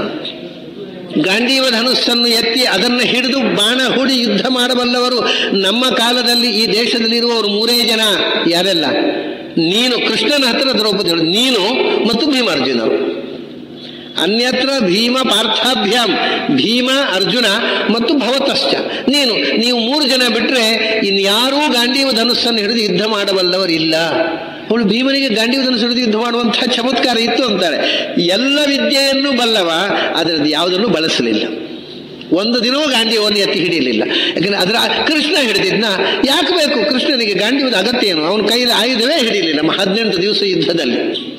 ಹಾಗೆ ಭೀಮಸೇನ ಗಾಂಡೀವ ಹಿಡಿದು ಯುದ್ಧ ಮಾಡುವಂತಹ ಚಮತ್ಕಾರ, ಅರ್ಜುನನ ಗಾಂಡೀವದ ಕೌಶಲ ಪೂರ್ಣ ಪ್ರಮಾಣದಲ್ಲಿ ಭೀಮಸೇನಲ್ಲಿ ಇತ್ತು, ಅದು ವ್ಯಕ್ತಗೊಳಿಸಲಿ. ಹೀಗೆ ತಾನು ಒಂದು ದೃಷ್ಟಿಯಿಂದ ಯಾವುದನ್ನು ವ್ಯಕ್ತಗೊಳಿಸದೆ ಎಲ್ಲ ವಿದ್ಯೆಗಳಲ್ಲಿ ಪಾರಂಗತನಾಗಿ, ಮಹಾಜ್ಞಾನಿಯಾಗಿ, ಮಹಾವೀರನಾಗಿ. ಆದರೆ ನಮಗೆ ಬಹಳ ಮುಖ್ಯ ಆಗೋದು ಹೇಗೆ ನೋಡಿ, ಮಹಾಭಾರತದಲ್ಲಿ 2 ಸಂಗತಿ. ಒಂದು ಕೃಷ್ಣಾವತಾರದ ಕಥೆ. ನೀವು ಎಲ್ಲೇ ಯಾವ ಆಸ್ಪೆಕ್ಟೇ ತೆಗೀರಿ, ಎಲ್ಲಿ ಹೆಣ್ಣು ಕಣ್ಣೀರು ಸುರಿಸ್ತದೆ ಅಲ್ಲಿ ಕಣ್ಣೀರು ಒರೆಸಲಿಕ್ಕೆ ಕೃಷ್ಣ ಇದ್ದಾನೆ. ಹೆಣ್ಣಿನ ಕಣ್ಣೀರು ಒರೆಸಿದ ಅವತಾರ ಕೃಷ್ಣಾವತಾರ, ಹೆಣ್ಣಿನ ಕಣ್ಣೀರು ಒರೆಸಿದ ಅವತಾರ ಭೀಮಾವತಾರ. ಭೀಮನೂ ಅದೇ ರೀತಿ ಹೆಣ್ಣಿಗೆ ಅನ್ಯಾಯ ಆದಾಗ ಹೆಣ್ಣಿನ ಕಡೆ ನಿಂತು ಜಸ್ಟಿಸ್ ಕೊಟ್ಟವ, ದ್ರೌಪದಿಗೆ ವಿಶೇಷವಾಗಿ. ಅದೇ ಥರ ದ್ರೌಪದಿಗೆ ಅನ್ಯಾಯ ಆದಾಗ ಕಣ್ಣೀರು ಒರೆಸಿಕೋ, ನಿನಗೆ ಅನ್ಯಾಯ ಆಗ್ಲಿಕ್ಕೆ ಬಿಡೋದಿಲ್ಲ ಅಂತ ಹೇಳಿದ್ರು ಮತ್ತೊಬ್ಬ ಕೃಷ್ಣ. ಅಂದರೆ ಕೃಷ್ಣ ಮತ್ತು ಭೀಮ ಎಷ್ಟು ಸಮಾನ ಮನಸ್ಕರಾಗಿ ಒಂದೇ ರೀತಿಯ ತೀರ್ಮಾನದಿಂದ ಹೋಗಿದ್ದಾರೆ ಅನ್ನೋದನ್ನು ನಾವು ಮಹಾಭಾರತ ನೋಡಿದರೆ ಬಹಳ ಅದ್ಭುತವಾದಂಥ ಒಂದು ಚಿಂತನೆ ಅದು. ಆ ದೃಷ್ಟಿಯಿಂದ ನಾವು ಭೀಮನ ಪೌರುಷದ ಬಗ್ಗೆ ಅನೇಕ ಘಟನೆಗಳನ್ನು ನೋಡಿದೆವು. ಒಂದು ವಿಷಯ ನಾನು ಹೆಚ್ಚು ವಿವರ ಮಾಡಲಿಲ್ಲ, ಅವಕಾಶ ಇದ್ದರೆ ನಾಳೆ ಅದನ್ನು ಭೀಮನ ಪಾಂಡಿತ್ಯದ ಬಗ್ಗೆ ಕೆಲವು ಉದಾಹರಣೆಗಳನ್ನು ಕೊಟ್ಟಿದ್ದೆ. ಆದರೆ ಒಂದು ಬಹಳ ಅದ್ಭುತವಾದಂಥ ಭೀಮನ ಪಾಂಡಿತ್ಯದ ಒಂದು ವಿವರಣೆ ವನಪರ್ವದಲ್ಲಿ ಮಹಾಭಾರತದಲ್ಲಿ ಬರುತ್ತೆ. ಅದು ಅತ್ಯಂತ ಅದ್ಭುತವಾದಂಥ ಜ್ಞಾನದ ಮಡು ಭೀಮಸೇನ ಅನ್ನೋದನ್ನು ತೋರಿಸುವಂಥ ಒಂದು ಭಾಗ. ಅವಕಾಶ ಇದ್ದರೆ ನಾಳೆ ಅದನ್ನು ಸ್ವಲ್ಪ ನೋಡೋಣ. ಇವತ್ತಿನ ಚಿಂತನವನ್ನು ಇಲ್ಲಿ ಮುಗಿಸೋಣ. ತಮಗೆಲ್ಲ ಅಭಿನಂದನೆಗಳು ಮತ್ತು